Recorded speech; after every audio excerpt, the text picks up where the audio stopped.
안녕하세요, 김 과장입니다. 오늘부터는 여름 특집으로 세계사, 특히 유럽 역사의 주요 지점들을 차근차근 짚어나가는 시간을 가져볼까 합니다. 그 첫 번째 주제로는 여름이기도 하니까 조금 시원한 주제로 준비했습니다. 바로 유럽의 대항해 시대입니다. 이 시리즈는 역사에 익숙치 않은 분들, 학교에서 배우긴 했는데 이제 기억이 가물가물하신 분들도 잘 이해할 수 있게끔 최대한 쉽게 풀어나갈 예정이니까요. 기대하고 잘 따라와 주시면 감사하겠습니다. 그럼 출발합니다.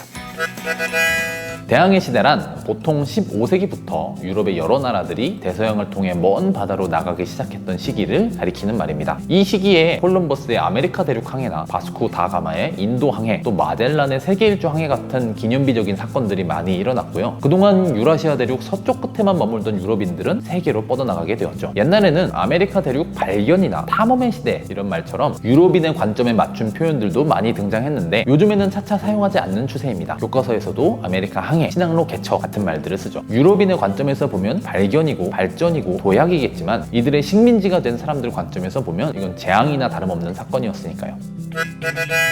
유럽인들이 먼 바다로 나가긴 했는데 중요한 건 이겁니다. 왜 갑자기 나가기 시작했냐? 여러 가지 이유가 있습니다만 뭐니뭐니 해도 가장 중요한 게 돈이죠. 이 당시 값비싸게 취급되던 동양의 무역품들, 특히 동남아시아의 후추 같은 향신료를 구하기 위해서 위험을 무릅쓰고 원양 항해를 시작했다는 거죠. 저도 주식회사의 탄생을 다루면서 한번 언급한 적이 있었죠. 자, 이 이야기를 조금 더 풀어서 살펴봅시다. 당시 지중해에 수입되는 동남아시아산 향신료는 인도양과 홍해, 이집트를 거쳐서 이탈리아 상인들, 그 중에서도 베네치아 상인들이 구매해서 유럽에 파는 구조였습니다. 그러니까 동지중해가 해상무역의 핫플레이스였고 서쪽의 대서양은 한산한 바다였어요. 옛날에는 동쪽에서 오스만 제국이 팽창하면서 이 동지중해 무역로를 막아버리는 탓에 향신료 가격이 폭등했다는 이야기도 많았는데 요즘 연구를 찾아보면 사실 그렇지 않다고도 합니다. 오스만 제국도 그렇고 이슬람 제국들은 대체로 상업활동을 열심히 지원했습니다. 유럽인도 다 같은 고객인데 굳이 방해를 할 이유가 없겠죠? 세금만 내면 누구나 장사를 할 수 있었습니다. 종교보다는 돈이 중요한 거죠.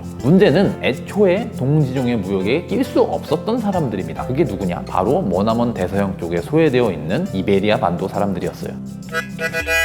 유럽의 서쪽 끝 이베리아 반도를 봅시다. 알고 보면 이베리아 반도는 700년이 넘도록 이슬람 제국의 지배를 받았던 곳입니다. 오늘날 이곳에는 스페인과 포르투갈이 있습니다. 포르투갈과 스페인은 바로 이 이슬람 세력과 수백 년간 전쟁을 벌인 끝에 탄생한 나라입니다. 이 과정을 레콘키스타라고 합니다. 영어로 바꾸면 리콘퀘스트, 재정복이란 뜻이죠. 이 레콘키스타가 얼추 완수되는 게 15세기 말 대항해 시대가 시작되는 바로 그 시점입니다. 스페인이나 포르투갈 여행 가보신 분들은 느끼실 텐데 이베리아 반도는 묘하게 프랑스나 영국, 이탈리아 같은 다른 유럽 국가들과는 풍경이 좀 달라요. 스페인 남부의 그라나다 같은 도시가 마지막까지 이슬람 세력이 머물렀던 곳이거든요. 이런 곳에서는 지금도 여기가 유럽인가? 아니면 중동인가? 싶을 정도로 이국적인 향취가 느껴지곤 합니다. 이제 막 이슬람 세력을 몰아냈던 15세기에는 그게 더 심했겠죠? 포르투갈과 에스파냐 사람들은 아마도 북유럽의 영국이나 프랑스 사람들보다는 조금 더 세상의 눈을 빨리 떴을 겁니다. 항상 얼굴을 맞대고 싸웠던 사람들이 전부 다 아프리카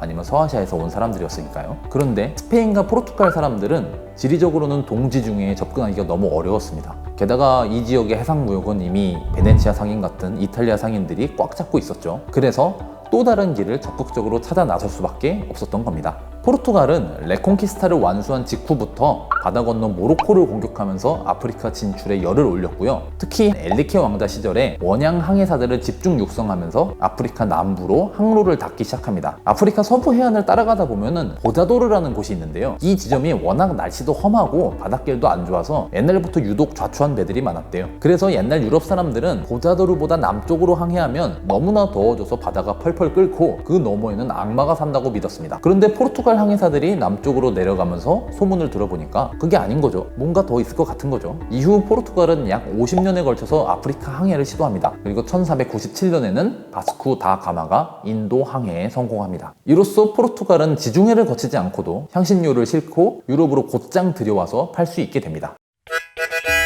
그런데 문제가 하나 있어요. 돈이 있어야 물건을 사죠. 뭔가 값진 물건이 있어야 무역을 할 텐데 이 당시 유럽인에게는 인도 사람들이 탐낼 만한 변변한 무역품이나 귀금속 같은 게 없었어요. 그럼 어떡하느냐? 포르투갈에게는 돈은 없지만 정말 질 좋은 대포와 배가 있었습니다. 포르투갈은 이 대포를 앞세워서 깡패질을 시작합니다. 상선을 습격해서 물건을 빼앗고 사람들은 죽입니다. 갑자기 항구를 포격해서 교육소 물건들을 털어가기도 합니다. 그야말로 가는 곳마다 불바다를 만들었다고 합니다. 이 과정에서 향신료 무역은 한동안 큰 혼란에 빠집니다. 지중해에서 향신료 가격이 폭등한 것도 이때입니다. 아이러니하죠? 이슬람 세력이 향신료 가격을 올린 게 아니라 포르투갈이 진출한 이후에 깽판을 치는 바람에 오른 거예요. 포르투갈은 인도양 곳곳에 주요 지점에 요새를 세우고 함대를 주둔시킵니다. 그리고 이곳을 지나는 상선들에게 통행세를 받아먹었어요. 조폭들이 상인들한테 통행세, 보호세 걷는 것과 같은 개념입니다. 결국 열받은 인도의 지배자들 그리고 오스만 제국까지 나서서 포르투갈 함대와 해상전을 벌이는데요. 이때 이탈리아의 베네치아도 나서서 오스만 제국을 도왔다고 합니다. 베네치아의 입장에서는 포르투갈만한 회방꾼이 없었거든요.